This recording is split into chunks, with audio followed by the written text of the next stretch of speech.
Jo, was geht ab, Leute? Mein Name ist Derek Amarco. Willkommen in einer neuen Folge von Let's Talk. Ich habe heute einen speziellen Gast hier am Start. Freut mich auf jeden Fall sehr, dass wir heute die Möglichkeit haben, ihn zu interviewen. Und ja, Mann. Come on, down with the thing. You already know. Weißt du Bescheid, Alter? Komm, Henry, a.k.a. King Jermaine, a.k.a. Don't Chat Shit. Don't Chat Shit, man. Ey, freut mich auf jeden Fall, dass du heute hier bist. Freut mich auch. Also ich muss ehrlich sagen, ich kann einfach nur zu dir wow sagen. Wie gesagt, privat habe ich ja mehr mit dir zu tun, aber für die Leute, die dich halt nicht kennen, kann ich einfach nur sagen, wow, wow, wow. Und danke einfach den Herrn, dass wir heute die Möglichkeit haben, heute einen Talk zu haben, einen entspannten Talk. Und ja, Mann, erzähl mal so über dich, wer du so bist, von wo du kommst, damit die Leute, meine Community dementsprechend wissen, wer du überhaupt bist, wer halt am Start ist. Genau, also wie ja schon mein Name erwähnt hat, King Jermaine. Viele kennen mich bestimmt von Local Juice. Ich mache Music Reaction mit meinen Jungs. So.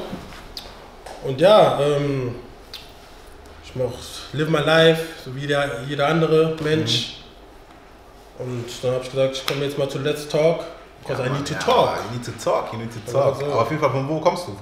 Wo bist du geboren? Wo bist du aufgewachsen? Also ich komme aus Mainz, ich bin in Mainz geboren. Bin auch hier aufgewachsen, bin dann mit 13, 14 nach England gezogen. Habe dann in England 10 Jahre gelebt und jetzt mittlerweile wohne ich in Berlin seit 5, 6 Jahren. Genau. Krass. Und erzähl mal so in England, wie war das so für dich so? UK England. Life ist doch noch was anderes. Wo war das? In London? Nein, ich war in Leeds. Also es ist Leeds und dann Manchester. So. Okay. Da bin ich dann, zwangsmäßig dahin gezogen. Also, Genau, es war nicht geplant, dass ich da hinziehe oder so. Mein Vater hat mich da gebracht und hat gesagt, du kommst nie wieder zurück, so nach Deutschland. Ich war auch ein bisschen frech, habe auch so meine frechen Sachen gemacht und so weiter, aber ja, dann bin ich dann in England gelandet. So. Wie war das dann, als du da gewesen bist, mit 13 hast du gesagt, gell? 13, 14, ja, genau. Wie war es dann so für dich, Umstellung, Sprache neu, alles neu? Deren Akzent ist sowas von eklig. Ja. Du weißt selber nicht, Alter. Da, you know, das heißt zum Beispiel nothing. Und, aber es ist noch ganz anders, gell, als London, also der Akzent. Der Akzent ist sehr, sehr anders. So. Und auch die Umstellung, so England und Deutschland, das ist eine große Umstellung. So. Zum Beispiel auch wie ein Busfahrer, du weißt, der hält eigentlich normal. In England musst du deine Hände, sonst fährt er einfach vorbei. Weißt du, ich meine, solche Sachen. Ich gekommen bin, war so wow, aber ja, ich musste mich ja dann so umstellen dann auf jeden Fall. Wie war das dann so für dich am Anfang, also wo du hier warst, was hast du alles so gemacht? Also, ich habe Fußball gespielt. Genau. Ich war in der Jugend, ich habe bei Mainz 5 gespielt in der Jugend. So, also ich hatte schon ein sehr großes Fußballtalent. Ich hatte auch so, ich werde Fußballspieler, so, das war eigentlich auch mein Ziel. Profi, 05, du weißt damals auch 05, wenn du einzige Schwarze, das heißt, pusht und so weiter. Genau, und dann bin ich dann nach England dann gezogen. So. Dann war alles sozusagen vorbei. Also hast du in England aber noch Fußball? Ich habe in England noch gespielt. War ich in der Jugend bei Leeds United. So. Okay. War ich da, habe auch ein paar Spiele gemacht. Aber in England, das Problem war, weil ich auf eine Ganztagsschule war. In England ist es so, du gehst auf der Schule, das ist auch alles Ganztag. Das ist nicht so wie in Deutschland, so, dass du nur bis 1 Uhr Schule gehst oder wenn du auf eine Ganztagsschule bist, dann bist du auf der Ganztagsschule. In England ist es von 8 Uhr bis 15 Uhr, 16 Uhr. Und unser Training in Wetherby und Leeds ist so 45 Minuten entfernt. Das heißt, ich komme, muss mich umziehen, dann muss ich dann direkt ins Training gehen, das war viel Stress und so weiter. Wir haben auch 3-mal in der Woche oder fast 4-mal in der Woche trainiert. So. Mein Vater hat auch dann keinen Bock mehr gehabt, mich da die ganze Zeit hinzufahren. Stimmt auch noch, kommt auch noch dazu. Da kommt auch noch davon, du musst mich da hinfahren und so weiter. Und es war schon auf jeden Fall sehr. Ich wollte es, für mich aus wollte ich es schon machen, aber ich hatte nicht den Support. Ja, das ist doch immer das. Ich weiß, sehr viele haben bestimmt schon diese Erfahrung gemacht so mit Support, deswegen habe ich es nicht geschafft. Und so war es leider auch bei mir so. Nice, Mann. Ey, ich will gar nicht viel jetzt reden. Du hast jetzt ein bisschen von dir erzählt. Ich komme nachher nochmal dazu. Erzähl mal, du warst im Krankenhaus. Ich glaube, einige Leute haben Bilder von dir auf Instagram gesehen. Wissen natürlich nicht, was abgeht, was passiert ist. Erzähl mal da, was ist passiert? Was da passiert ist, mein Krankenhausaufenthalt, das war auf jeden Fall, die Erfahrung war auf jeden Fall. Ja, geh mal, warum du überhaupt da gewesen bist. Weil ich erkläre mal von Anfang, damit Leute das so verstehen, so, weil viele Leute haben mich angefragt, als ich diesen Foto gepostet habe, da kamen so viele Leute, die mich geschrieben haben, was passiert, wie, warum, weshalb dein Gesicht so dünn aussieht, so. Ich erkläre mal, also wann war das? Das war, glaube ich, Anfang Dezemberzeit. Da war mein Körper so ein bisschen so sehr schwach. So.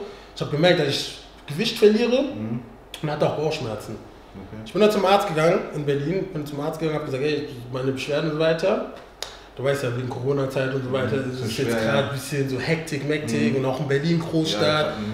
Bin ich dann zum Arzt gegangen, wollte mich dann abchecken. Die checken dich da gar nicht richtig so. Die Ärztin hat mich gesehen, ja, okay, sie haben bestimmt Durchfall, Diarrhea, wie heißt nochmal Diarrhea? Was haben die aber genau gemacht? Also haben die deinen Bauch angefasst oder irgend sowas? Oder? Die haben mich nicht angefasst. Ich bin mit meinem Problem dahin gegangen, habe gesagt, ich habe Bauchschmerzen, ich merke, dass ich Gewicht verloren habe so und ich gehe auch die ganze Zeit auf Toilette, ich habe ganz Stuhlgang und es ist alles so flüssig und so weiter und irgendwas ist da los bei mir. Dann habe ich gesagt, ja, es kann sein, dass ich Diarrhea habe und so weiter, dass ich einen Durchfall habe, so vielleicht Magen-Darm-Grippe und dann hat sie mir dann Tabletten und so weiter aufgeschrieben. So. Nichts gecheckt, gar nicht. So. Dann bin ich dann wieder nach Hause gegangen. Ich habe am 18. Dezember Geburtstag, da ging es mir gar nicht gut an meinem Geburtstag, gar nicht. Weil ich habe dich auch noch da angerufen, ich weiß noch genau, was du mir erzählt hast, wo du gesagt hast, da habe ich das glaube ich das erste Mal gehört, da habe ich das erste Mal mit dir geredet, wo du mir erzählt hast, ja, dass das und das passiert ist und so. Das hat man an sich in deinem Gesicht ja schon gemerkt, auch die letzten Videos von Local Juice habe ich ja auch gesehen, hat man ja da schon gemerkt, aber das Ding ist, einem war es noch nicht so bewusst. Natürlich, weil die dachten, ich will Model werden, ich will nur einfach abnehmen oder so. Erzähl mal weiter. Ja, und dann auf jeden Fall, genau, dafür habe ich mich nicht gut gefühlt und die haben mir gesagt, die haben mir dann so Tabletten gegeben. Die Tabletten haben auf jeden Fall nicht gewirkt, ich hatte immer noch meine Schmerzen. Und am 21. bin ich dann nach Mainz gefahren, weil normalerweise Weihnachten fahre ich immer nach England, meine Eltern zu besuchen, weil die ja noch in England wohnen. Aber wegen Corona haben die ja alles zugemacht. Stimmt, ja. Bin ich dann nach Mainz. Ja, Mainz habe ich ja Familie, in Berlin habe ich ja keine Familie und so weiter. So, weißt du, meine Meinung. Ich ging es ja auch nicht gut, habe gesagt, ich fahre nach Mainz. Bin nach Mainz angekommen, 24, 25 lag ich im Bett. Ich hatte Schmerzen. Ich bin zwar einmal zu meiner Tante ganz gut gegangen und so weiter, ich kam aber zurück, weil ich ganz diese Schmerzen hatte. Ich konnte nichts machen, ich war Geburtstag von meiner Cousine auch von einer Schwester eingeladen, konnte nicht kommen. So, weil ich die ganze Zeit, ich lag im Bett mit Schmerzen. Da bin ich dann 25 bis zur Uniklinik gefahren, Mainz Uniklinik. Ich war da, hat mich mit einem Kollegen gefahren und die wollten mich einfach nicht checken. Das gleiche wie in Berlin? Ja, das gleiche wie in Berlin. Die haben mich einfach, ja, okay, dann müssen sie zum Hausarzt gehen, sie müssen zum Gastroenterologen und das abchecken, so. Denke ich mir, hä? Ich komm mit meinen Schmerzen und ich erzähle euch, dass ich gerade richtige Schmerzen habe. Ich habe gesagt, ich habe abgenommen. So, man sieht es auch an, so. Aber die sagen, nein, das. Und dann habe ich gesagt, okay, dann bin ich dann wieder zurückgefahren. Und dann lag ich dann auch im Bett, dann bin ich dann zum Hausarzt gegangen. Hausarzt ist auch, die nehmen Blut ab, so Stuhlabgang, die gucken sie gucken, Ultraschall, so. Genau. Neujahr, lag ich auch flach. Also ich lag, sagen wir ungelogen, so 8, 9 Tage, 10 Tage lag ich nur im Bett, Schmerzen, so. Ja, ich kann mich noch erinnern, wir wollten ja auch noch was drehen, so eine Reaction, genau, wo wir dann auch das alles geplant haben, wo es glaube ich da angefangen hat. Genau. So war das. Und dann, ja, da war es dann so, dass dann ich bin dann am 4.1. hatte ich schon mal einen Arzttermin, ich bin da hingegangen, hat der Arzt mich angeschaut, hat gesagt, Hausarzt, da genau, wo ich auch im Dezember war, Ende Dezember, der guckt mich an und sagt, Herr Boateng, Sie müssen ins Krankenhaus. So wie Sie jetzt gerade aussehen, Ihr Gewichtsverlust 20 Kilo, ich wiege normalerweise 80, ich wiege jetzt 60 Kilo, Schmerzen, da hat er gesagt, nein, ich gebe Ihnen eine Überweisung ins Krankenhaus. Du musst ins Krankenhaus gehen. Ich so, das war mir so, guck mal, bei mir war es auch so die ganze Zeit, weil man würde denken, okay, du musst dich um dich selber kümmern und so weiter, wenn du Schmerzen hast. Aber das war für mich so erniedrigend, dass ich die ganze Zeit zu Leuten oder die mir helfen können, hingegangen bin, aber die mir nicht geholfen haben. So, ich bin auch einer, der denkt mir so, ach Digga, verpisst euch danach, mir wird so besser und irgendwas wird passieren, genau. So, diese Mentalität. Aber es ging mir dann nicht besser, ich habe immer noch meine Schmerzen gehabt. Bin dann zum Arzt, hat der Hausarzt gesagt, ich bin eine Überweisung. Okay, bin dann zu meinen Kollegen gegangen, weil ich war ganz bei meinen Kollegen. Und dann ging es mir immer noch nicht gut. Da habe ich dann meinen Cousin, weil ich dachte mir auch, guck mal, die geben mir eine Überweisung jetzt. Das heißt, Überweisung, wenn ich jetzt ins Krankenhaus gehe mit einer Überweisung, die werden so lange dauern, bis sie mich erst nehmen und so weiter. Ja.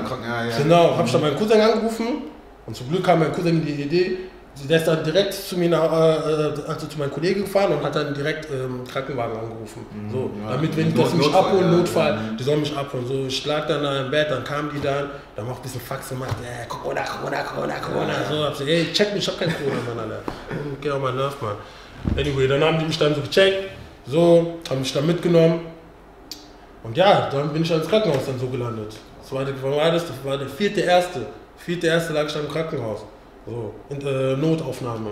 Notaufnahme bin ich jetzt drin, nehmen von mir Blut ab, so, die wissen ja auch nicht, so was mit mir los ist, ich muss mich erklären, das, da, Corona-Test gemacht, Corona negativ. Genau, und da war ich dann 1-2 Tage da in der Notaufnahme da und dann haben die mich dann oben in den 7. Stock gebracht. So zu gucken, 7. Stock, also ich meine jetzt normale Station. Achso, okay. Zu gucken, so wie es bei mir jetzt läuft und so weiter. Wie ich mich entwickle. Weil ich komme aus Berlin, 29-jähriger Mann, der kommt jetzt, hat Schmerzen und so weiter. Ja, dann war ich dann in der 7. Etage, normale Station. Und dann hat es ja eine richtige angefangen. Ich hatte davor ja schon die ganze Zeit Schmerzen gehabt. Aber dann, als sie mir dann Tabletten und so weiter alles gegeben haben, dann habe ich die, ich glaube, schlimmsten Zeiten. Was war da? Also wie genau, was heißt Schmerzen? Es war überwiegend Bauchschmerzen, guck mal. Weil davor hattest du ja auch Bauchschmerzen. Davor habe ich auch Schmerzen. Aber davor, was ich gemacht habe, natürlich, wenn du auch Schmerzen hast, was macht man jetzt? Man geht auf Google und man typt ein, was man hat und so weiter. So, ich gehe auf Google, ich sage Schmerzen, abnehmen und so weiter. Da kam dieser Name Morbus Crohn. Hab ich gesehen, Morbus Crohn, das ist eigentlich das, was ich habe. Ich habe abgenommen, ich habe Bauchschmerzen. Auch eine Sache, ich habe die ganze Zeit Nasenbluten gehabt und ich hatte dann eine Kruste an meiner Nase. Und die ganze Zeit hat es so weh getan, meine Nase war verstopft. Und ich dachte mir auch, so, von wo kommt das? Das hat so gebrannt. Und das hat eigentlich alles gepackt, das mit dem Morbus Crohn. Ganz Symptome, ja. Ganz Symptome. Und das habe ich auch erwähnt. Ich kann mich noch erinnern, als ich in Berlin war, ich habe gesagt, es kann sein, dass ich Morbus Crohn habe. Ach nein, so. Als ich auch meinte gekommen, es kann sein, dass ich Morbus Crohn habe. Nein. Alles klar, dann bin ich jetzt da in der 7. Etage, ich nehme diese Tabletten, ich habe Schmerzen, die geben mir, die haben jetzt, mich jetzt da mit diesen Infusion, Nadeln hier überall reingemacht. Und habe ich halt so die Schmerzmittel dann bekommen, so durch die Infusion. Ja. Und diese Schmerzmittel, das tat immer gut, wenn die mir das gegeben haben, aber die Schmerzmittel, das läuft ja dann ab so. Und wenn es dann abläuft, dann habe ich ja, dann habe ich dann wieder die Schmerzen in mir so. Und es hat dann das hat wehgetan, ich klingel dann immer und sage, die Schwestern sollen kommen, und die können mir ja nicht immer viel geben, weil wenn ich ja so viel habe, ist es dann Overdose. Ich meine, das ist dann zu viel. Mir die Infusion gegeben. Und dann, ich glaube, das war der 4., 5. Tag, oder sagen 6. Tag, so wie ich drin war, muss ich mich genau erinnern. Dann haben die mir diese Schmerzmittel gegeben, ne? Genau. Das geben die mir diese Schmerzmittel. Und ich habe immer, weil das Ding ist, die Schmerzen waren sehr gravierend. Guck mal, ich konnte mich nicht richtig bewegen. So. Ich habe gesehen, ich habe so abgenommen, ich habe auch keine Power mehr, ich kann nicht richtig laufen. Das war schrecklich. Gewisse Bewegungen nicht machen. Gewisse Bewegungen nicht machen. Es war sogar schwer, meine eigenen Zähne zu putzen morgen früh. Ich konnte nicht mal richtig Zähne putzen, ich mache so und das war's, weil ich richtig Schmerzen habe. So. Und da haben die gesagt, okay, die werden eine Magen-Darm-Spiegelung machen. Wie lange, also von dem Moment, wo du Schmerzen hattest, bis du den Magen-Darm... das waren locker 4-5 Tage, bis ich erst die Magen-Darm-Spiegelung gemacht habe. Bevor der Magen-Darm-Spiegelung, wenn Leute das ja wissen, musst du etwas trinken, einen Tag davor. Und das ist so eklig. Das ist Wasser trinken. Das ist nicht Wasser, das ist so ein Sirup oder so, das du trinkst. Du kannst different flavors, aber es ist alles eklig. Dann haben die mir so einen Orangen-Flavor gegeben. Das habe ich dann getrunken und das runterzustucken, weil du musst einen Liter davon trinken. Und ein Liter ist schon so und das ist richtig eklig. Ich sag's dir, das will keiner trinken. Leute kennen das, die schon getrunken haben, it's not nice. Musst du das am Tag dann trinken? Oder? Ich muss am Tag trinken, an dem Tag oder am nächsten Tag, weil damit alles aus meinem Körper. Aber ich dachte mir, bei mir kommt so immer alles raus. Ich renne immer zur Toilette, jede 3, 4, 5, 6, 7, 8 Mal am Tag. Ich gehe immer auf Toilette, alles kommt raus, alles kommt raus. Egal, ich muss es nehmen. Da haben gesagt, ja, Sie müssen es nehmen, Herr Boateng, sonst können wir das nicht machen und so weiter, alles klar. Hab dann gemacht, da haben die dann den Magen-Darm-Spiegelung den nächsten Tag gemacht. Und dann, der kam dann so, ein paar Stunden später und dann meinte er so, wir sehen wirklich nichts. Wir sehen nur, dass die Schleimhaut irgendwie nicht so ist, aber wir sehen da nichts so. Ist das alles okay oder was? Mäßig so, aber die sehen, dass da was ist. So. Ja. Aber die wissen nicht, was genau. So, dann haben sie gesagt, aber das sind meistens im Krankenhaus immer mehrere Ärzte. Also ich kenne, zum Beispiel, ich hatte das einmal, da geben die dann zum Beispiel einen Arzt, wenn er keinen Plan hat von irgendwas, dann gibt es einen anderen Arzt, einen Oberarzt oder irgend sowas, der nochmal drauf schaut und der sagt dann, okay, so. So, ja, aber in dem Fall war es noch nicht so. Bei mir war es nur, dass die Ärzte, weil es gibt ja, morgen früh kommen ja 2, 3 verschiedene Ärzte, wie du schon gesagt hast, so. Das waren aber alles normale Ärzte, aber der die Spiegelung gemacht hat, der ist ja derjenige, der dann so weil er ja reingeguckt hat und der dann erklärte, ob ich da was gesehen habe. Er meinte irgendwas mit meiner Schleimhaut so. So, okay. Und in dem Moment war auch mein Kopf war auch schon immer ein bisschen weg, weil ich hatte immer diese Schmerzen gehabt und ich wollte einfach nur wissen, was ist mein Problem, so, könnt ihr dann was dagegen machen. So, da haben die gesagt, irgendwas mit meiner Schleimhaut, die wissen noch nicht richtig, die geben mir noch Tabletten. So. Da war noch nicht über die Rede über Morbus Crohn oder über was anderes. Da war nichts in der Rede. So, dann haben die ganze Zeit geredet mit mir. Und die nächsten 2-3 Tage, immer noch, ich kann nicht essen. Frühstück bringen die mir, ich kann Frühstück nicht essen. Geben mir so eine Suppe und so weiter. Suppe kann ich nicht essen. Joghurt, ich kann nichts essen. Ich kann wirklich nichts essen. Dann haben die dann gesehen, ey, der kann immer noch nicht essen. So, dann haben die mir so eine Infusion gegeben mit zum Eiweiß, was weiß ich habe vergessen, wie das heißt. Dass ich künstlich dann so ernährt werde. So. Da habe ich dann so eine Ernährung dann bekommen. Und du kannst dir vorstellen, ich habe keine Kraft, ich liege die ganze Zeit. Ich lag nur mit Schmerzen. Und dann auf jeden Fall, die Tage dann haben die gesehen, okay, bei denen geht es immer noch nicht besser. Ich klinge ja auch immer nachts sage immer, hey, ich brauche diese Infusion, ey, dann geben die es mir für 2-3 Stunden und danach geht es mir gut und danach kommen dann wieder die Schmerzen. Es gab dann den Tag, wo ich dann da lag und die Krankenschwester gerufen habe und ich habe gesagt, es geht nicht, ich habe Schmerzen. Und ich weiß nicht, ob die mich manchmal ernst genommen haben oder nicht. So, dann hat sie gesagt, kein Problem. Sie ist dann gegangen, kam dann nicht zurück und dann habe ich Terror gemacht. Und ich bin jemand, wenn ich Schmerz habe, ich mache Terror. Hey, ihr müsst kommen. Ist er dann gekommen, habe ich gesagt, es geht nicht, ich habe Schmerzen, bitte hilft mir. Die müssen mir nochmal diese Schmerzen geben. Haben die mir gegeben, aber diesmal, die haben mir sehr stark gegeben, auf jeden Fall. Wenn ich sage sehr stark, so dass sie mir etwas gegeben haben, weil die geben mir immer ein bisschen so und danach ist es weg und haben die mir sehr stark gegeben. Es tat gut, weil dann, ich habe da nichts mehr so gemerkt, weil es tat richtig gut. Ich dachte, alles gut. Ich bin schlafen gegangen, habe geschlafen. Für ein paar, sagen wir 1-2 Stunden, bin wach geworden. Als ich wach geworden bin, ich hatte so Kopfschmerzen gehabt. So, es tat zwar gut so und ich hatte nicht mehr so viel Schmerzen, aber irgendwas war los mit mir so. Nein, ich muss auf Toilette, ganz gut. Bin auf Toilette gegangen, ich sage, ist das auf der Toilette? Ich sage, mir wird voll schwindelig und so weiter, und ich habe geschwitzt dann auf einmal, so einen richtigen Schweißausfall, so richtig, ich sitze auf der Toilette und ich schwitze. Und dann bin ich umgekippt. Dann ist eine Schwester gekommen. Die Schwester hat mich dann gesehen, weil ich ja noch auf Toilette saß. So hat sie dann gesagt, hat sie meinen Po abgewischt, hat sie mich dann mit reingenommen, hat sie dann Verstärkung gerufen. Ich war bewusstlos. Dann sind die dann gekommen so, und ich weiß, ich bin dann innerhalb, glaube ich, 2 Minuten oder so aufgestanden. So, und hab guck so, jeder ist da. Herr Boateng. Ich guck so, ich weiß gar nicht, was abgeht, Alter. So. Dann haben die gesehen, da müssen der Typ muss intensiv rein. Der muss intensiv jetzt gehen, weil da Normalstation hat es gebracht, sie haben mich die ganze Zeit gehabt und da haben die mich dann ernst genommen und haben mich dann intensiv genommen. So. Meine Sachen gepackt, von 7. Stock, Normalstation, intensiv. Und ich bin jetzt intensiv, war 1-2 Tage. Da, weil intensiv ist ja auch wieder Corona-Test machen und so weiter, also alles mit Corona. So. Auch in dieser Zeit gerade. Ja. Auch in der Zeit, genau. Haben die dann 1-2 Corona-Tests gemacht und mir ging es eigentlich ein bisschen okay, so, wo ich dann intensiv war, so, weil ich habe dann noch neue Nadeln bekommen hier, so, oder Sachen dran bekommen. Aber dann auch eine Sache, weil ich ja auch, was ich nicht erwähnt habe, ist mein Stuhlgang, kam Blut raus. Das heißt, weil also im Krankenhaus? Davor ein bisschen, bevor ich ins Krankenhaus gekommen bin, aber es war nicht so enorm, als ich dann im Krankenhaus war. Das heißt, wenn mein Stuhlgang, wenn ich zur Toilette gegangen ist, kam die ganze Zeit Blut raus. So, das bedeutet was? Ich verliere die ganze Zeit Blut. Genau. Ich nehme ab und verliere auch sehr viel Blut. Genau.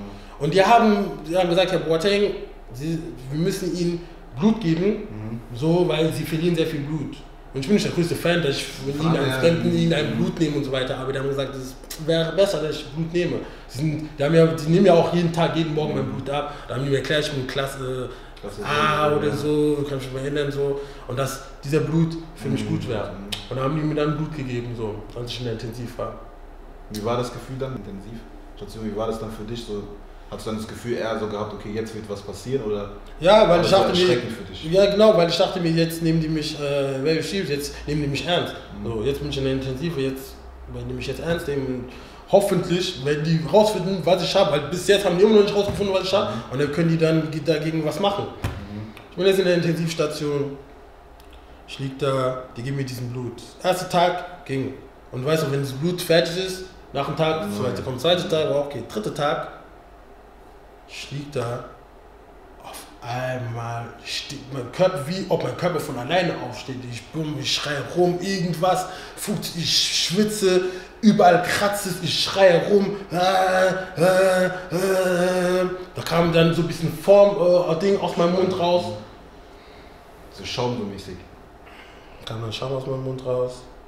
Und dann ich sehe nur, dass die Ärzte kommen, die sehen, oh, was ist mit denen los und so weiter. Die kommen, die wollen mich so beruhigen und so weiter. Da schreien, Hilfe, Hilfe, Hilfe, Hilfe, Hilfe, Hilfe, Hilfe.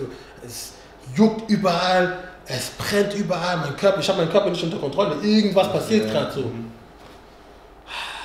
Ja, und dann haben die irgendwas gemacht, dass sie da, deren die Maschinen, was sie da gemacht haben die mir dann hier ein paar Löcher reingemacht, so, also mit dieser Diffusion und so weiter. Und dann haben die mir Cortison gegeben. Cortison ist auch etwas, was du auch die ganze Zeit bekommst, so. Und ja, ich habe die ganze Zeit rumgeschrien. So, ich lag dann so, ich konnte mich dann nicht mehr bewegen.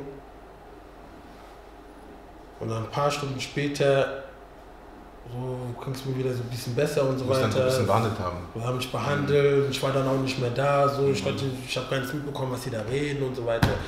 Da kam irgendwie die Krankenschwester und gesagt, ja, Herr Boateng, Sie hatten eine Panikattacke und einen leichten Schlaganfall. Also jetzt nicht richtig, aber einen leichten Schlaganfall hatten Sie. Mein Gesicht so, also auf Instagram, wenn ihr auf Instagram geht, ich habe ja einen gemacht, wo mein Gesicht sehr dünn war und einen Gesicht gemacht, wo mein Gesicht so richtig fettig war. Und das war genau nach diesem Schlaganfall, weil die mir so Kortison und so weiter gegeben haben. Dann, ich gucke mein Gesicht, denke, oh mein Gott, wie sehe ich jetzt aus? Wie sehe ich jetzt aus? Als sie gesagt haben, Schlaganfall, was hast du gedacht? Ich will mal gerne wissen, was hast du... Weil ich kann es mir nicht so vorstellen, wenn jemand sowas erlebt und es dann hört, was er denkt. Also, es gibt ja manche, die denken so, oh, okay, alles jetzt vorbei. So.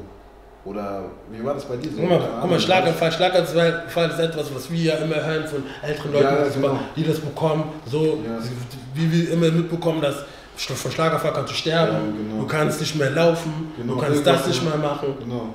Und als mir das dann passiert ist, konnte ich auch nicht mehr laufen. Davor konnte ich ja noch da, aber leicht intensiv und ich konnte nicht mehr laufen. Ich konnte meine Beine waren weg, so. Ich konnte wirklich nicht mehr laufen, meine Beine waren weg. Ich konnte nicht laufen. Hast du auch nicht mehr gespürt, so? Ich habe meine Beine nicht mehr gespürt, so. Das war, was heißt gespürt? Natürlich, wenn du es anfährst oder so spielst, aber ich habe keine Kraft mehr gehabt, um von alleine aufzustehen und mich dann zu bewegen. Ging nicht mehr. Finito. So, und wie ich mich gefühlt habe, ich dachte mir, wow, crazy, so. Ich dachte, danke Gott, dass ich noch am Leben bin, so. Was macht die jetzt gegen? Weißt du, was ich meine? Immer so, mein Kopf ist so, was macht die jetzt als nächstes? So, jetzt habe ich das bekommen, was kann noch, oder weißt du, was ich meine? So. Ja, und dann, ich glaube, 2 Tage danach ging es mir wieder ein bisschen besser. Wenn ich sage, es geht mir wieder besser, das heißt meine Schmerzen, weil nicht vergessen, ich hatte immer noch meine Bauchschmerzen. So. Aber dann, nach diesem Schlaganfall, so nach dem leichten Schlaganfall, hatte ich dann nicht mehr so diese Schmerzen so. Ja, und es war genau ein andere Probleme dann gehabt. Andere Probleme, dass ich meine Beine, aber das war jetzt mir nicht so wichtig als meine Bauchschmerzen so. So. Und dann habe ich dann einen WhatsApp-Talk gemacht, meiner Familie, meinen Freunden so. Auf WhatsApp kann man ja mit mehreren Leuten so. Hab mich angeguckt und wegen dieser Cortison, wenn du Cortison nimmst, hast du Appetit. Du willst essen. So. Und ich dann so, ich hab voll Hunger, ich will Hähnchen essen, weil irgendjemand hat Hähnchen gegessen. Ich dachte, ich will auch Hähnchen essen, Alter. Ich will auch irgendwas, Tante. Ich hab meinem Cousin gesagt, mach mal kleiner Stew oder irgendwas bekomme, so, ich kann wieder essen, so, ich will wieder essen. Ich hab Hunger, weißt du, ich meine. So, und die haben sich auch alle gefreut, dass es mir, ich habe auch gesagt, mir geht's auch wieder ein bisschen besser, so, das ist mir passiert. Ich, krass, wow, Ich hab gesagt, ja, aber jetzt, hoffentlich jetzt, weil ich hatte auch nicht mehr so viel Schmerzen, also ich dachte, ja, hoffentlich, alles ist gut. Es war an einem Sonntag, ich kann mich genau noch erinnern. Nach diesem Sonntag, Montag, alles wieder zurück, diese Schmerzen kommen wieder zurück. Ich habe Bauchschmerzen.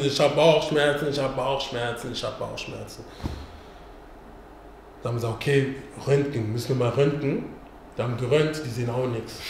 Dann kam wieder Magen-Darm-Spiegelung. Haben das wieder gemacht? Habe ich wieder eine Magen. Ich musste wieder dieses Zeug trinken für diese Magen-Darm-Spiegelung. Habe wieder getrunken, Gluck. Und ich konnte es gar nicht trinken, weil ich auch so viel keine Power habe. Das ist so eklig. Aber ich musste es bei Force. Es war auch sehr, sehr hart, das ganze Zeit zu trinken. Und ich dachte mir, ey, jetzt geben die mir wieder diesen Zeug, ich muss es wieder trinken. Ich trinke das. Habe, glaube ich, auch nicht alles zum Ende getrunken oder so. Ich habe gesagt, ich kann nicht so. Und haben wieder Magen-Darm-Spiegelung gemacht. Wieder der gleiche Typ. Kam wieder hab gesagt. Hat's nicht Hass gehabt auf den Typen, Alter. Ja, dazu kommen wir noch. Dazu kommen wir noch. So, und dann haben die wieder eine Magen-Darm-Spiegelung mit mir gemacht. Wieder sagt er so, irgendwas in meiner Schleimhaut, aber der weiß nicht, was da das Problem ist. Aber diesmal hat er gesagt, Verdacht auf Morbus Crohn. So, Verdacht auf Morbus Crohn, genau das, was ich gesagt habe, so mit Gewicht, weil das sind die Symptome, so was passiert. Weil es gibt Morbus Crohn, es gibt Colitis so, ich kann es nicht richtig aussprechen. Die Leute, die das wissen, sorry, aber es gibt noch Colitis. Colitis ist so, dass es auch im Enddarm, Dickdarm, das entzündet so, aber es hat andere Symptome als wie bei Morbus Crohn. So. Und das haben die auch gedacht, okay, vielleicht hat er das oder vielleicht hat er das. Und bei denen, weil die nicht medizinieren konnten, die wussten nicht genau so, was hat er. Wir geben ihm Tabletten, die Tabletten wirken nicht, es ist sehr aggressiv, so, sein Schleimhaut ist sehr entzündet und so weiter. Die wissen nicht, was mit dem waren auch los überfordert ist. wahrscheinlich. Und überfordert auch so, 29-jähriger junger Mann, der eigentlich so fit aussieht, der hat so viel Gewicht verloren, was ist mit dem? Ja, und dann auf jeden Fall lag ich dann da. Und dann haben die mich dann, weil ich musste dann wieder einen Corona-Test machen, weil irgendwie 3 Tage, die wollten mir ein eigenes Zimmer geben, weil ich war dann intensiv da in Maine, wo die Leute hinbringen für 2-3 Tage. Und dann haben die mich dann in ein anderes Zimmer gebracht, für mich ganz alleine, so, dass ich dann da bin, haben die mich da hingebracht. War ich dann da, in der Intensiv, hatte mein eigenes Zimmer, so. Das war, glaube ich weiß nicht, was ein Datum, das war, glaube ich, so jetzt, ich muss überlegen, 4.1. bin ich reingekommen, das war jetzt bestimmt so der 15.1., wo die immer noch nicht wissen, so, was mit mir los ist, so, was ist ein Problem, also ich liege da, ich bin immer noch schwach, jetzt kann ich nicht mehr laufen sogar. Jetzt sogar, wenn ich jetzt Stuhlausgang habe. Ich kann nicht laufen, die kommen mit einer Pfanne. Ich muss mich irgendwo versuchen hochzuheben. Stuhlausgang kommt raus. Ich dachte, wow, was ein Film bin ich jetzt drin. Die machen sauber bei mir, die Krankenschwestern. Und ich kann nicht mehr laufen, das geht nicht. Ich habe keinen Walk no more. Wasche meinen Arsch ab. So, in dem Film, ich dachte, wow, wie ob ich jetzt, wie ob ich jetzt so 80, 90 oder was weiß ich, 70 bin und ich kann mich nicht bewegen und sowas passiert mir jetzt. Ich konnte mich nicht bewegen, aber haben mir meinen Arsch abgewischt, so, Krankenschwester. Das Einzige, was ich immer versucht habe, ich habe mich immer versucht, in eine positive Stimmung zu bringen. Weil ich bin ein Mensch, egal was mir passiert, ich habe schon so viele Sachen durch mein Leben durchgemacht so, und ich dachte mir, okay, jetzt ist was anderes, weil jetzt mein Körper streikt gegen mich. Mein Immunsystem ist down, so, ich merke das, aber ich habe in meinem Kopf immer eine gute Laune, nicht gute Laune, aber ich habe versucht, immer eine gute Laune zu bleiben, weißt du?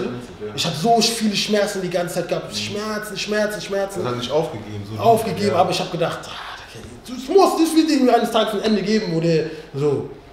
Ich werde das überstehen. Das war einfach mein Kopf, hey, das kann mich jetzt nicht so tot machen, ich werde es irgendwie überstehen. Ja, dann war es dann so, dass ich die nächsten Tage, ich rede jetzt mal, wie es dann die nächsten Tage waren, die nächsten Tage ging schnell, ich habe mich viel übergeben, weil die mir irgendwas gegeben haben, ich kann mich nicht mehr erinnern, was es ist. Da haben die was gegeben, was ich vertragen habe ich mich sehr viel übergeben. Da haben die mir dann diese Nasenröhre gegeben, das richtig reingeht hier. Und was? Das ist so ein Teil, was sie da auf der Nase reinmachen und das geht dann hier in die Röhre rein, weil ich mich ganz übergeben habe. So. Und diese Röhre geht dann so in so einen, geht dann raus, so. Wie heißt das so? Ich habe die Wörter jetzt gerade nicht richtig, sorry. Aber auf jeden Fall war das auf meiner Nase und du kannst nicht richtig reden. So, das hat mich so irritiert, weil es so aus der Nase reingeht und bis hier rein in eine Röhre hier. Wie hieß das nochmal? Ich hab's vergessen, sorry, Mann. So, und das ging dann in so ein Basket oder so, genau. Da kam dann die ganze Zeit so, das, was ich nicht vertragen konnte, kommt die ganze Zeit raus. Und das habe ich dann bekommen.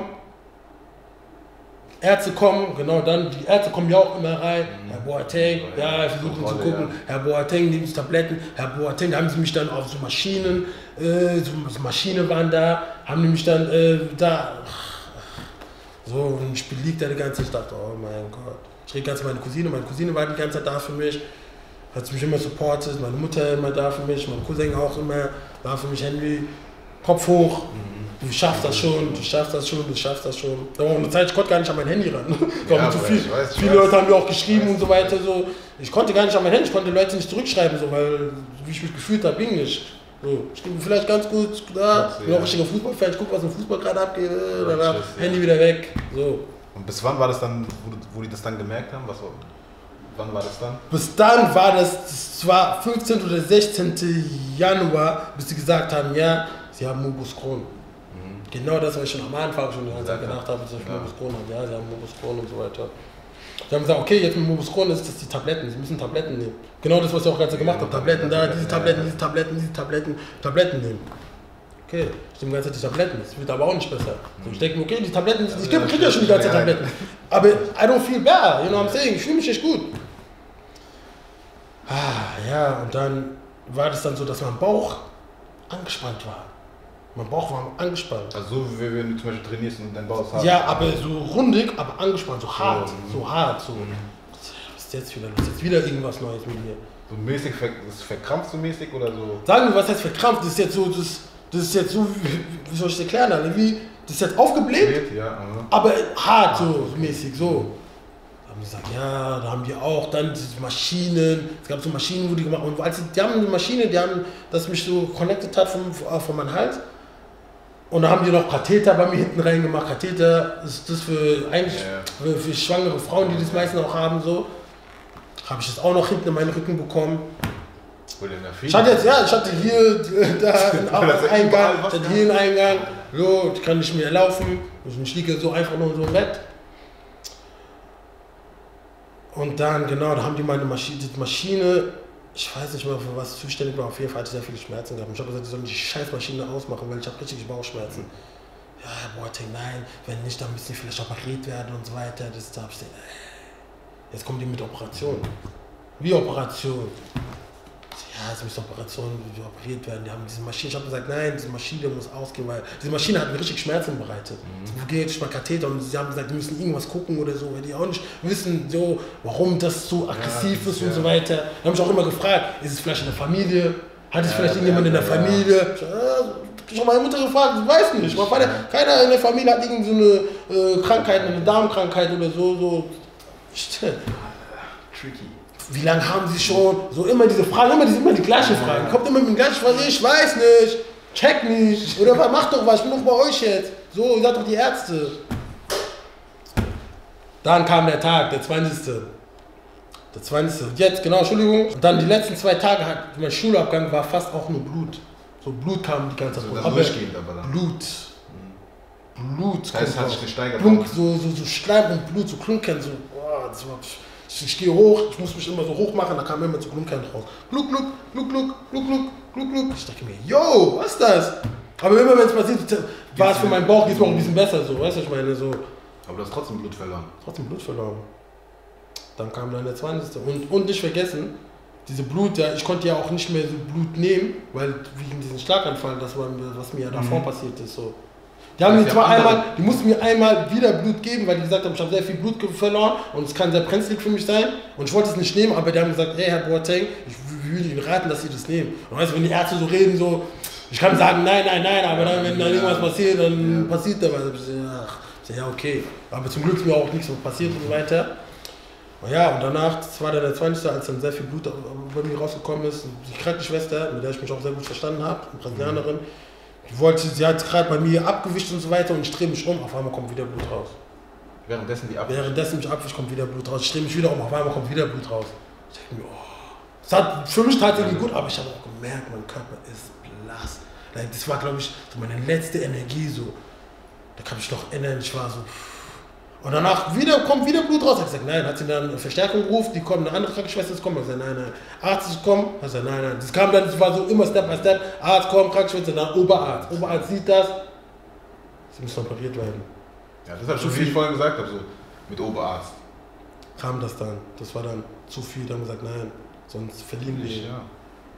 Ich kann mich noch erinnern, dass ich gesagt, und als ich das gehört habe, die letzten 2 Calls, die ich gemacht habe, ich habe meine Cousine angerufen und gesagt, hey, Ich wurde operiert. Ich konnte auch gar nicht richtig reden und habe meine Mutter angerufen. Meine Mutter so, was? Henry, alles wird gut. Wir werden jetzt für dich beten. So, wird gut. Alles wird gut, alles wird gut. Ich sage, ja, Mama, alles wird gut. Ich kann gar nicht richtig reden. So. Ich habe WhatsApp-Videocall aufgelegt. Habe ich ganz kurz umgedreht. Da konnte ich mich nicht mehr erinnern. Ich bin ins Koma gelandet. Das habe ich erst später sogar erfahren, dass ich sogar ins Koma gelandet bin. Ich wusste gar nicht. So. Wie lange, wie viele Tage war das? Guck mal, ich bin ins Koma gelandet. Das ist auch, was heißt funny, aber ich bin ins Koma gelandet. Bevor die mich operieren wollten, bin ich aufgewacht ganz kurz. Weil, bevor du operiert wirst, manche Leute können das auch bestätigen, weil ich ja im Koma war, das heißt, mein Körper ist kalt so mäßig, weißt du, was ich meine, weil ich bin ja gerade jetzt nicht da, so. Dann machen die dann so ein Ding an, so ein Heater, so wie eine Fernheizung, dass sich da dein Körper erwärmt. So. So, irgendwie bin ich so, ich weiß nicht, ich bin irgendwie nicht wach geworden, aber Augen so, ich habe irgendwas gemerkt, dass meine Beine, das ist zu heiß, Alter. Und da war eine Frau, die stand da und das war bevor die OP gemacht haben. Ich weiß nicht, ich habe gesagt, zu heiß. Aber eine Frage, wo du im Koma warst, gell? Du hast jetzt erlebt. Ja. Wie war, so like, wie ist das? Also, siehst du da irgendwas? Oder ist es einfach so, als würdest du schlafen? Oder wie ist es dort? Also, wie ist es, wenn du das erlebst?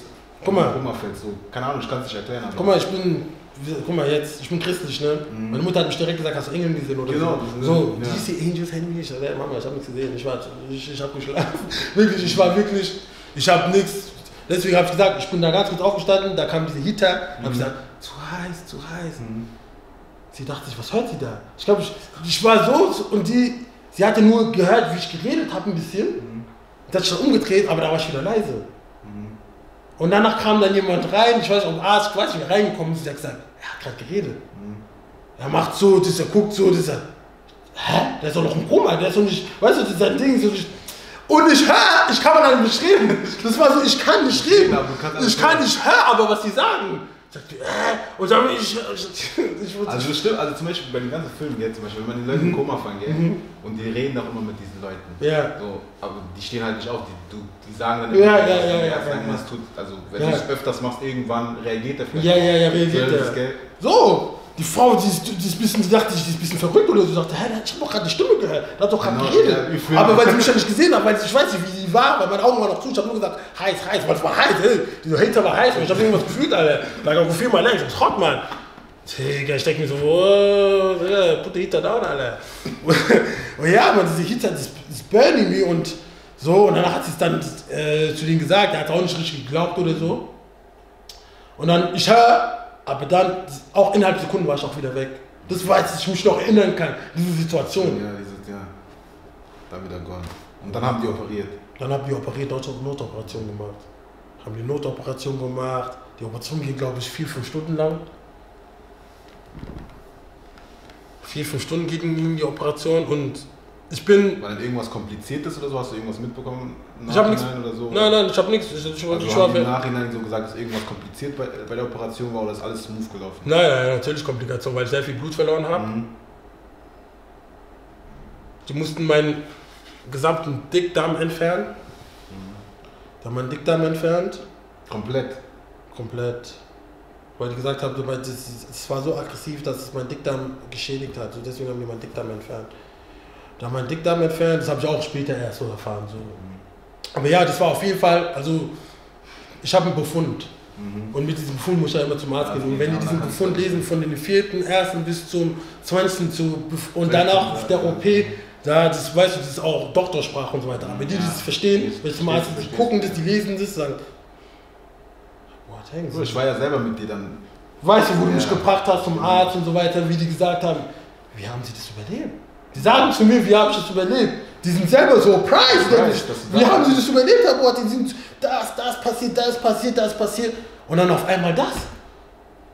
Und ich komme dann so mit Krücken, so, ich lache so weiter, ich meine, ich setze mich dahin, sage, ich bin hier. Ja. Aber ja, auf jeden Fall, das war ja dann, genau nach der OP bin ich dann, also die OP war 3-4 Stunden lang, ich bin um 14 Uhr oder so, 14, 15 Uhr haben die mich operiert. 3 Stunden lang bis 6 Uhr ging es so, 6, 7 Uhr. Dann war ich dann immer noch im Koma und ich bin nachts, so um 2, 3 Uhr bin ich aufgewacht. Du warst während der Operation noch im Koma? Und nach der Operation war ich immer noch im Koma. So während der Operation war ich im Koma. Ja, da haben mich operiert, als ich im Koma lag. So. Weil hätten die das nicht gemacht, hätten die mich verloren. Ich hab sowas noch nie gehört. Hätten die das nicht gemacht, hätten die mich da verloren. So. Weil ich habe ja noch unterschrieben, dass sie mich operieren, weil du musst auch unterschreiben und so weiter. Und ich habe unterschrieben, dann mich operieren, dann bin ich ins Koma gefahren, haben mich dann operiert.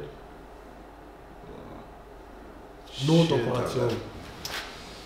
Da bin ich dann, ich bin so um 2, 3 Uhr bin ich aufgewacht und ich höre nur, der Krankenpfleger war da, ich weiß nicht, was er gemacht hat, aber ich höre nur, ja, du hast es geschafft, ja, ein bisschen kämpfen. Ich konnte aber meine Augen nicht aufmachen, weil meine Augen so lange zu waren. Ich habe versucht, aber ging nicht. Ich habe nur gehört, so, ich hab mich ein bisschen, glaube ich, bewegt oder so und dann hat er gesehen, boah, da ist wieder Leben in ihm drin. So. Leben ist wieder da. Aber ich konnte meine Augen so erst 1 Stunde später irgendwie so aufkriegen, weil das so geklebt hat. Ich glaube, jetzt hat es geklebt. Ich hatte diesen Sauerstoff da, ich hatte diese Nase, diese Röhre, was ich meinte, da wo ich nicht richtig reden kann und so weiter. Alles da, mein Gesicht. Und ich weiß ja von nichts. Ich wurde operiert, ich weiß von nichts. Ich weiß, okay, ich wusste, dass ich operiert worden bin, aber. Ja, was da, ja. Scheiße. Boah. Aber das wow, was ist passiert? Was ist mir passiert? Und so, das denkt sich so, wow. Ich lieg da, ich spüre, ich kann ja meine Beine immer nicht spüren und so weiter. Ich lieg da, ich habe alles da. Ich dachte, uff.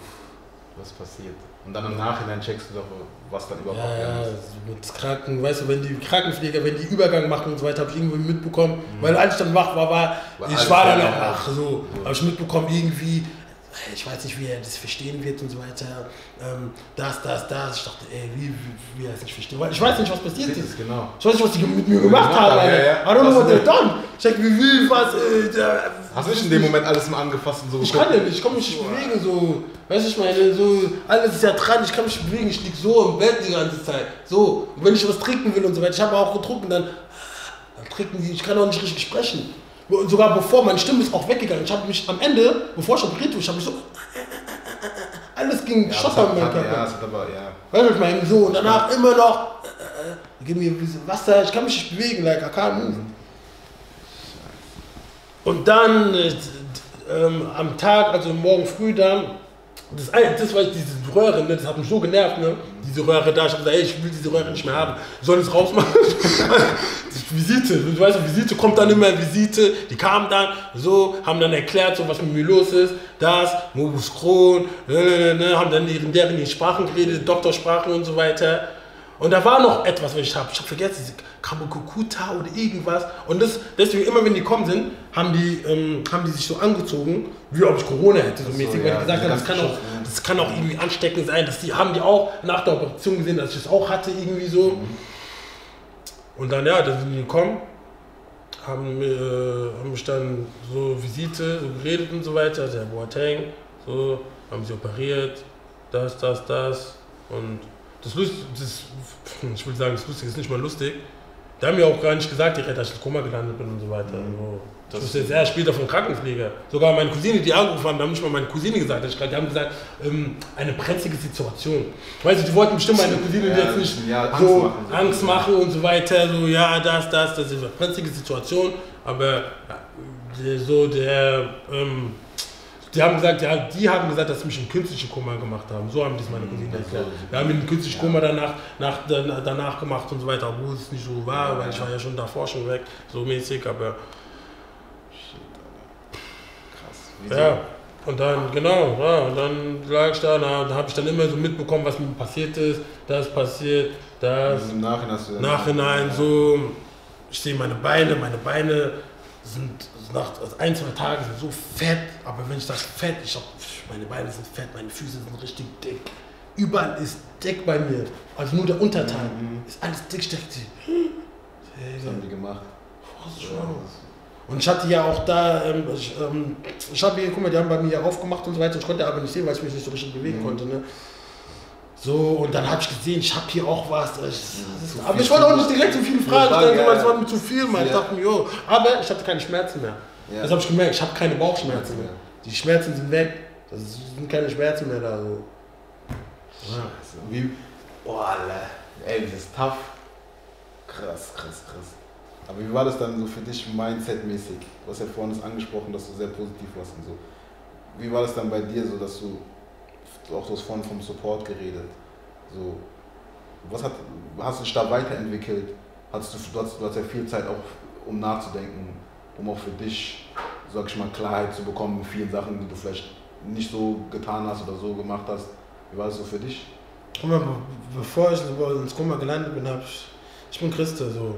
Jeder hat seinen eigenen Glauben und manche Leute sind gläubig, manche Leute sind nicht gläubig, so. Aber ich rede für die Leute, die gläubig sind und ich hab zu Jesus gebetet, sage, hey Jesus oder Gott, einer von euch, please, wenn irgendwas mir passieren sollte, was ich nicht denke, weil ich immer noch kämpfe, bitte lass mich das hinbekommen, so. So war es für mich so und weißt du, das war für mich so, ja, wie jetzt, weil das war eigentlich für mich auch so Ende. Ich habe so gespielt, so, das ist jetzt sehr brenzlig, so, bevor ich ins Koma gelandet bin mit diesem Blut und danach, ich spüre keine Kraft mehr in meinem Körper und so weiter. So.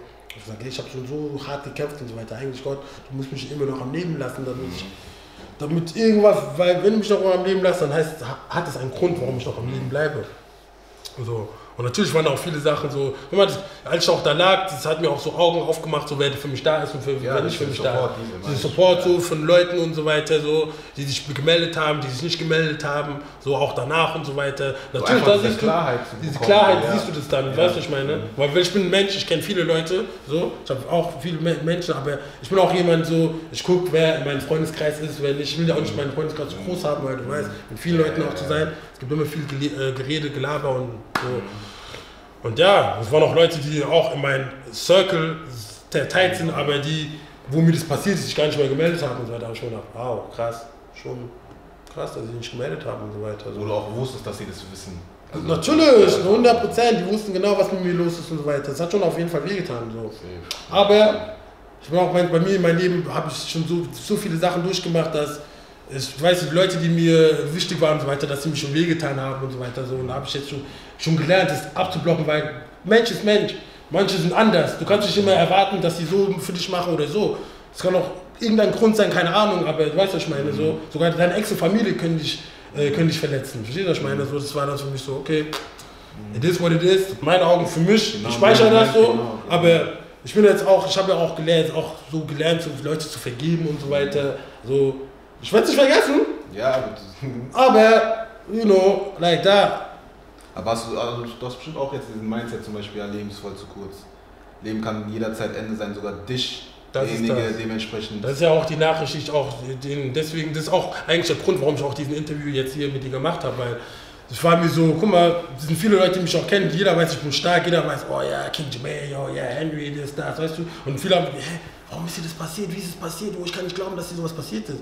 Ich bin auch nur ein Mensch. Ich weiß, es kann jedem passieren. Ich wusste gar nicht, dass ich irgendeine Krankheit habe oder so. Weißt du, ich meine, das kann jedem passieren. Deswegen für mich auch, das ist eine Nachricht, so, du musst deinen Körper selber wissen, so, was bei dir los ist, weißt du? Und bei mir war es auch so, dass ich habe zwar versucht, aber ich habe nicht hart genug versucht. Ich habe versucht, ja, zu wissen, was rauszufinden, was ist los mit mir, so, ich habe ja gemerkt, aber ich war nicht so, auch wegen Corona-Zeit, weißt du, ich meine, so, ich dachte mir, alles war so, so, habe mich dann immer zurückgezogen, ja, wow, guck mal, wie lange ich auch gebraucht habe, so, ich bin am 21. bin ich nach Mainz gekommen und danach erst, am 4. bin ich erst ins Krankenhaus gekommen, weißt du, ich meine, so, da war die Zeit, wo ich die ganze Zeit im Bett lag, ja klar, man ist ja jung und so, man denkt gar nicht so weit. Man denkt nicht so weit. Man denkt auch so, okay, man nimmt vielleicht diese Tabletten dann, man nimmt das, dann wird vielleicht irgendwas besser oder so, oder ist jetzt gerade nur so temporary und danach. Das war nicht der Fall. Also, deswegen für mich auch jeden Fall, dass, das, was mir passiert ist, kann jedem passieren. Weißt du, ich meine. Und das ist auf jeden Fall, man muss sich jetzt wir leben in einer Generation, wo du musst zum Arzt gehen, zweimal im Jahr oder so dich abchecken. Weil du weißt nicht, you never know, du weißt nicht, was in deinem Körper sich bilden kann. Auch jetzt, weil du kannst vielleicht was haben und es kommt vielleicht in 10 Jahren erst raus. Und dann in 10 Jahren ist dann, weißt du, ich meine, so zu spät. Und jetzt die Generation, wo wir jetzt leben, 2021 und so weiter, wir haben jetzt so dieses Corona, das uns ganze Kopfschmerzen gibt. So. Das ist nicht mal, dass ich Corona hatte, ich hatte was anderes, weißt du, was ich meine? Aber die haben dich so behandelt, als hättest du Corona. Du behandelt, glaube ich, Corona, ja, ist nicht. Scheiße. Auf jeden Fall, ja, wie ich gesagt habe, so, ich konnte meine Beine waren dann so. Und ja, ich konnte ja nicht laufen. Das war ja auch eine Sache, wow, ich kann ja nicht mehr laufen. Und wenn es, ich gehe zum Arzt, ja, deswegen Operation und so weiter, das ist alles Wasser, das kommt alles wieder raus. Weißt du, ich habe meinem Cousin gesagt, ey, wo meine Beine? Und ich kenn's auch, ich hatte auch das schon mal gehabt.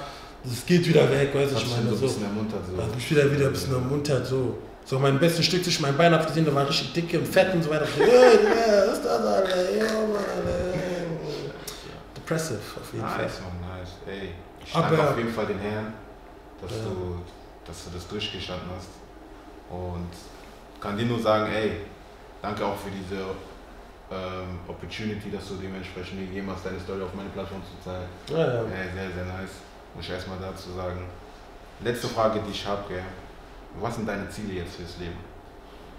Meine Ziele für das Leben, guck mal, das sind viele Sachen, die ich schon machen wollte und so weiter. Und ich mache, aber ich lasse mich auch ablenken oder ich lasse mich so ein bisschen demütigen mit mir selber, weil dass ich dann nicht zu Ende mache. So. Und jetzt habe ich gelernt, ey, Leben ist auf jeden Fall very short. Jeder kann passieren und danach ärgerst du dich dann, wo immer du auch bist, warum habe ich es nicht zu Ende gemacht? Verstehst du, was ich meine? So? Und deswegen habe ich gesagt, ey, die Sachen, die meine Ziele, was ich machen möchte, so, ich bin ein richtiger Fußballfan, I love Football. Jeder, der mich kennt, der weiß, ich habe richtige Fußballbrain und so weiter. Ich muss da irgendwas mit Fußball machen auf jeden Fall. Auch, ich wollte auch einen Podcast machen, aber das ging dann nicht, da wurde ich auch krank und so weiter. So. Da, die Sachen, die ich machen möchte, muss ich durchziehen und machen. So. Die Leute, die around me sind, dass ich immer da bin für die wissen immer, ich bin immer da für die. Ich habe immer ein Ohr zu reden, ich mag es, die Leute zu supporten und so weiter, so ein Mensch bin ich. So pushen, so. Und ja, das auf jeden Fall, das sind so meine Ziele, auf jeden Fall. Nice. Ey Henry, Mann, wie gesagt, ich danke dir auf jeden Fall, dass du dir heute Zeit genommen hast, hierher zu kommen. Mir auch die Möglichkeit gegeben hast, das mit dir zu machen. Und auf jeden Fall sehr krasse Story. Wie gesagt, ich kenne dich auch privat, Family, so ich weiß, was dementsprechend war, ich weiß, wie es dir geht. So, und für die Leute, die da draußen das sehen, ey, es kann jedem passieren. Egal wer du bist, es kann dir passieren. Und das, was er am wichtigsten gesagt hat, ist, zieht einfach eure Sachen durch. Wenn ihr was habt, macht einfach. Wenn ihr was wirklich macht, macht es einfach. Und denkt gar nicht danach, weil, wie er auch gesagt hat, das Leben ist viel zu kurz. Und ja, Mann, ich danke dir auf jeden Fall, dass du dir Zeit genommen hast. Come on, dann nice talk. Und nice Talk. Ey, mein Local Juice Fans, ich bin bald wieder zurück und so weiter. Ich weiß, ihr vermisst mich, aber supportet immer noch Local Juice. SD Sean Dawn, DJ Prem sind da am Start, die machen ihr Ding. Und ich werde auch wieder bald zurückkommen. Come on. Come on, download the ja, Mann. Ansonsten willst du Instagram sagen oder so? Oder? Oh, Instagram, King Jermaine. Mit Doppel-E am Ende. Und auch diese Underscore. Weißt du, sorry, ich kann jetzt nicht so gut sagen, aber you know, follow da. Und dann, ja, Mann. Support ist da, Liebe ist da. Download the thing, come on. Gang.